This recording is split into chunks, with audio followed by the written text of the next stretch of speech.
Open any British freezer and you'll find the same sad sight.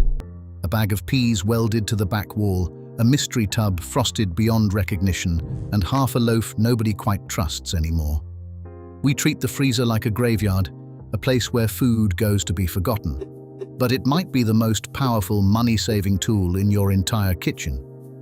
Number 14 on this list can save you nearly £40 a year on herbs alone.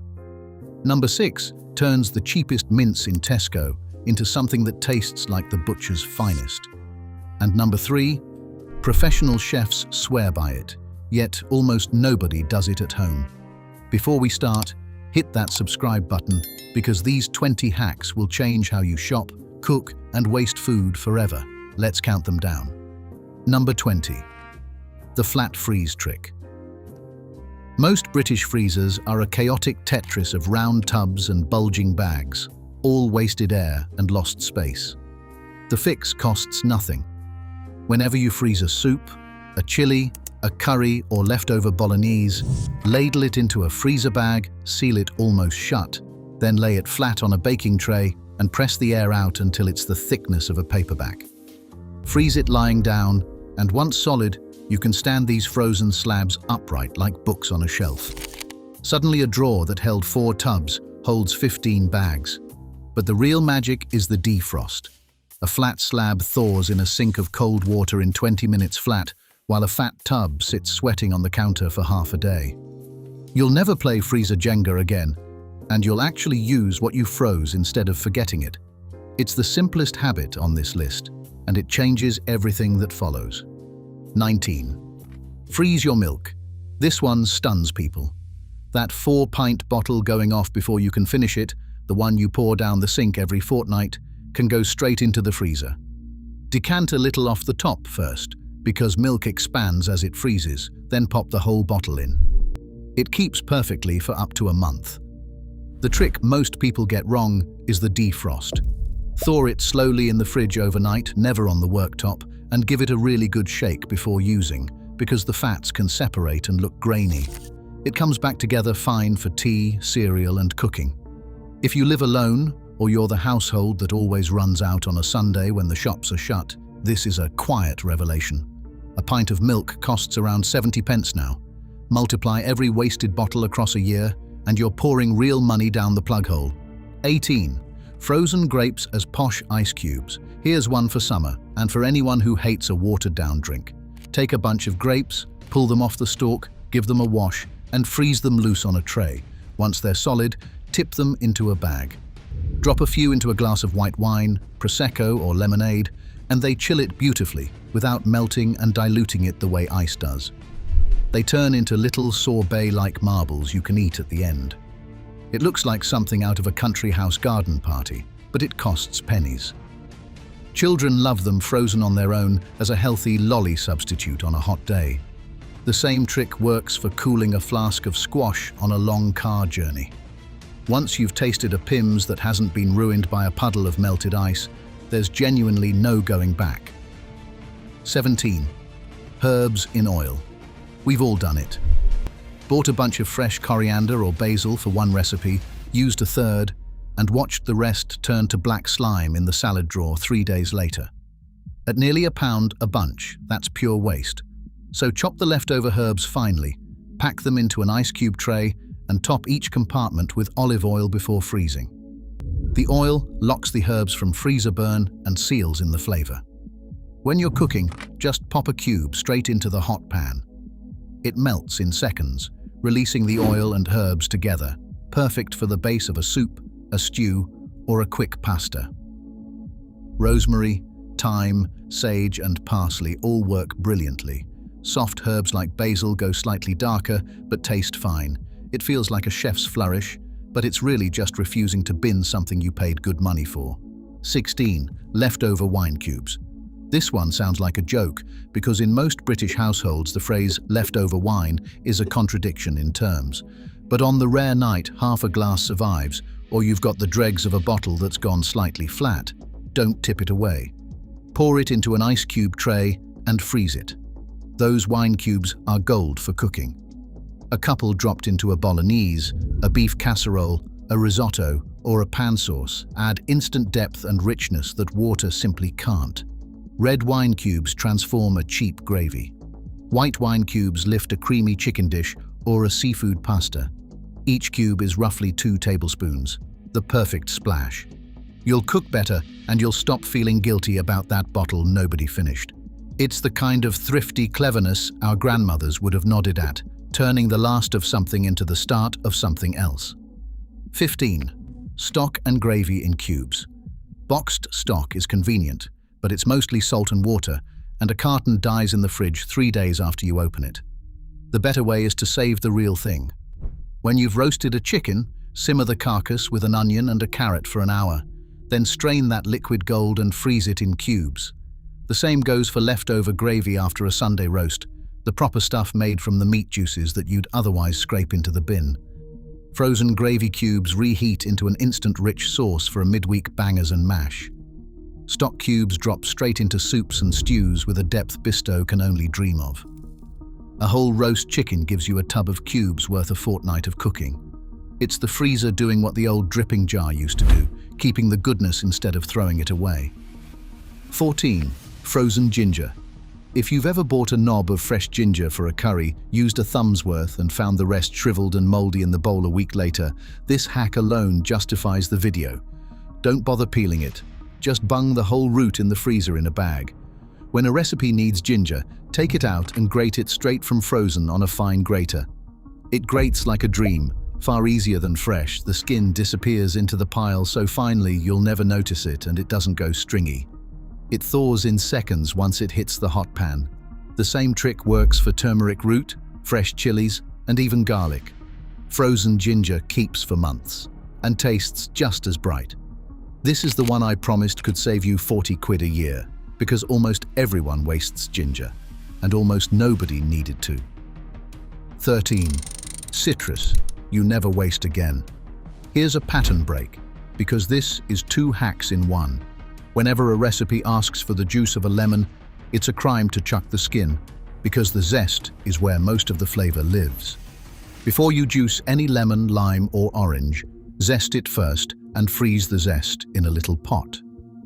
It keeps its perfume for months and lifts a cake batter, a salad dressing, or a fish dish instantly. Then, the juice itself, freeze it in an ice cube tray. A single cube is the perfect hit for a gin and tonic, a marinade, or a splash into a curry. Got a glut of lemons going soft in the bowl? Process the lot in an afternoon. You'll never again squeeze half a manky lemon and pretend it counts. It's the kind of small, smug habit that makes you feel like you've finally got your kitchen sorted. 12. Bread done properly. Half of Britain freezes bread, and most of us do it wrong. Freezing a whole loaf is useless because you have to defrost the entire thing to get one slice, and it's stale by Wednesday. Instead, freeze it sliced. A bought loaf usually already is, so just put the whole bag straight in the freezer the day you buy it, while it's at its freshest, not when it's already going. Then you can pull out 2 frozen slices and drop them straight into the toaster, no defrosting needed, and they toast up exactly like fresh. For a soft sandwich, leave a slice on the side for 10 minutes. Bagels, crumpets, pita, and rolls all freeze beautifully too. And here's the bonus. The freezer kills any bread that's heading towards mold before it can start.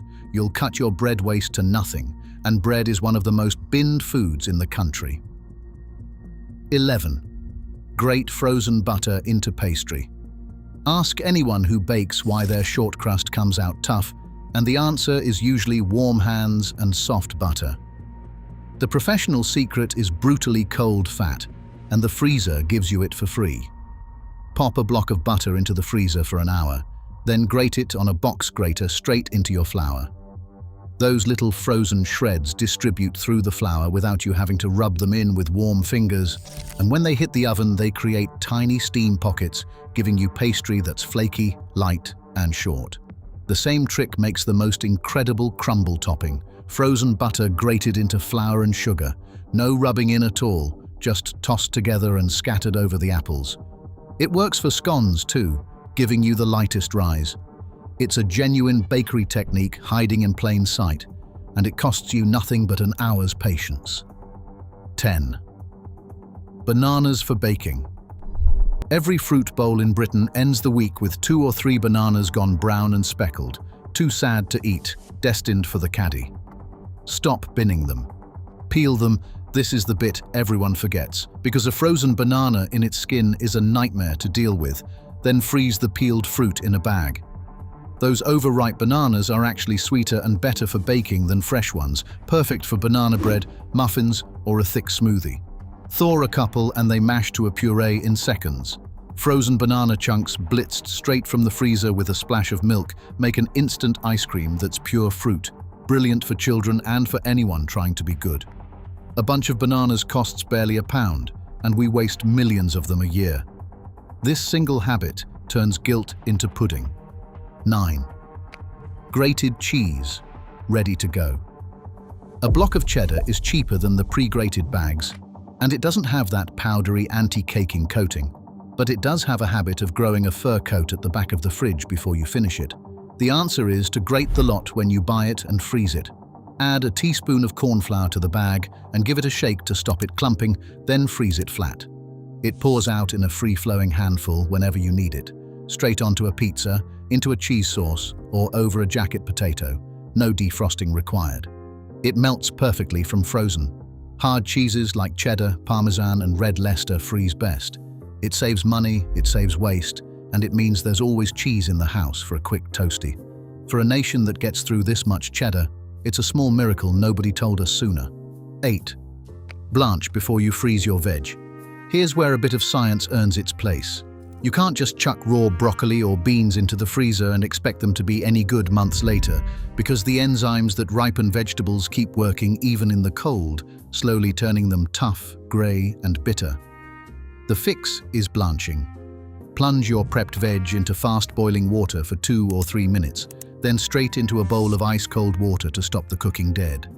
That brief heat stuns the enzymes, locks in the color, the texture, and the nutrients. And then you freeze them on a tray so they stay loose rather than welding into one solid lump. Green beans, broccoli, carrots, peas, and cabbage all keep for the best part of a year this way. It's exactly how the big frozen food companies do it. Catch the veg when it's cheap and at its best, blanch a big batch, and eat summer produce in January. 7. Tomato puree in dollops. It's the most wasted ingredient in the British kitchen. A recipe asks for a tablespoon of tomato puree. You open a tin or a tube, use a smear, and the rest sits in the fridge growing a crust until you finally throw it out 3 weeks later. The solution takes 2 minutes. Spoon the leftover puree out in little tablespoon dollops onto a lined tray or into an ice cube tray and freeze them solid. Once frozen, bag them up. Next time you're making a sauce, a chili, or a soup, you grab 1 frozen dollop and drop it straight into the pan. No waste, no slimy half-tin, no guilt. The exact same approach rescues leftover pesto, curry paste, coconut milk, and even that last inch of double cream from a pot. Anything you only ever use a spoonful of at a time belongs in dollops in your freezer. It's thrift at its most satisfying. 6. Mince that tastes like the butcher's best. Controversy incoming, because here's a pattern break that goes against everything the supermarkets train us to do. We're taught to buy cheap mince and accept it'll be a bit grey and watery. But the secret to mince that tastes properly beefy is the speed of the freeze, and most home freezers do it too slowly. When meat freezes slowly, big ice crystals form inside the muscle and tear the fibers apart, so when it thaws, all the juice and flavour leaks out as that pink puddle in the bottom of the bag. The fix is to freeze it fast and thin. Spread your mince out flat in a thin layer in a bag, never a thick lump, and lay it directly on the coldest metal shelf or the freezer floor. It freezes through in a fraction of the time. The crystals stay tiny, and when you cook it, the meat stays rich and juicy. Cheap mince, treated right, genuinely tastes like a better cut. The trick was never the price, it was the freezing. 5. Cooked rice, safely. Here's another pattern break, because this one comes with a warning that could actually keep you out of hospital. You absolutely can freeze cooked rice, and it's brilliant for a quick midweek egg-fried rice or a curry side, but there's a golden rule. Cooked rice can grow a bacteria called Bacillus cereus that survives reheating and causes nasty food poisoning, and it multiplies fast when rice sits warm on the side. So the moment your rice is cooked, cool it as quickly as you can, ideally within an hour, spread thin on a tray, then freeze it straight away in portions. When you want it, reheat it from frozen until it's piping hot all the way through, steaming, not just warm, and never reheat it more than once. Done properly, it's completely safe and a huge time saver, because rice from frozen takes 2 minutes in a hot pan with a splash of water. Do it carelessly, and it's the one freezer hack that can bite back. Respect the rice. 4. Biscuit dough in logs. This is the hack that makes you look like you've got your life together when guests turn up unannounced. Next time you make biscuit or cookie dough, make a double batch. Roll half of it into a sausage shape, wrap it tightly in baking paper, and freeze the log. When someone pops round, or you just fancy something warm with your tea, slice off as many rounds as you want straight from the frozen log and bake them then and there, adding a couple of extra minutes to the cooking time. The smell of fresh biscuits in 10 minutes, with zero faff from a freezer. The same works for pastry, for scone dough, and for sausage rolls ready to bake. You always have a home-baked treat on standby, far cheaper and far nicer than a packet from the shop. It's the difference between dreading visitors and welcoming them with the kettle on and something in the oven. 3. Freeze your eggs. This is the chef's secret. Almost no home cook knows, and it sounds impossible until you try it. You obviously can't freeze an egg in its shell, it'll crack and make a mess. But you can freeze the contents. Crack your eggs into a bowl, beat them lightly, just to combine the yolk and white. Then pour them into an ice cube tray, roughly 1 egg per compartment. Freeze, then bag the cubes. They keep for months and are perfect for baking, omelettes or scrambled eggs. If you want to freeze yolks on their own, beat in a tiny pinch of salt or sugar first, because raw yolks turn gluey in the freezer otherwise. This is a lifesaver when you spot a dozen reduced to clear at the end of the day, or when a recipe leaves you with 3 spare whites and no plan for them. Restaurants do this constantly. It's one of those tricks that, once you know it, you can't believe you ever didn't. 2. Coffee and tea cubes. For anyone who's tipped a cold mug of coffee down the sink because the phone rang at the wrong moment, this is for you. Pour leftover coffee, or brew a strong pot specially, into an ice cube tray and freeze it. On a warm afternoon, drop those coffee cubes into a glass of cold milk for an iced coffee that doesn't go weak and watery as the ice melts, because the ice is the coffee. It tastes like something from an expensive cafe, made for the price of nothing. The same works for leftover tea. Brilliant for an iced tea on a hot day, and even for hot chocolate as a treat for the kids. Got herbs and a slice of lemon? Freeze those into water cubes for a fancy jug of iced water when people come round. It's a tiny thing, but it turns the dregs of your morning brew into a proper afternoon pick-me-up. And finally, number 1, make your own ready meals. This is the big one, the hack that ties every other trick on this list together, and it's the one the supermarkets really don't want you to embrace, because their entire ready meal aisle is built on you being too tired to cook. Here's the truth. A shop-bought ready meal for one costs £3 or £4, gives you a small portion, and is loaded with salt. But when you cook a chili, a curry, a cottage pie, a soup, or a stew, it costs almost the same to make double or triple. So always cook a big batch, eat 1 portion fresh, and freeze the rest in single servings, flat, in bags, labeled with the date. Within a fortnight, you've built up a freezer full of your own home-cooked ready meals, made from real ingredients, for under £1 a portion. On the night you can't be bothered, you reach past the takeaway menu and into your own freezer. That's the secret the convenience industry spent millions making us forget. The freezer was never a graveyard. It's a bank, and every meal you save is money back in your pocket. So there you have it, 20 freezer hacks to change the way you run your kitchen. Try just one this week, the milk, the ginger, or the batch-cooked ready meals, and see how much you stop wasting. Let me know in the comments which one you're starting with, and which ones your nan already knew. Cheers for watching.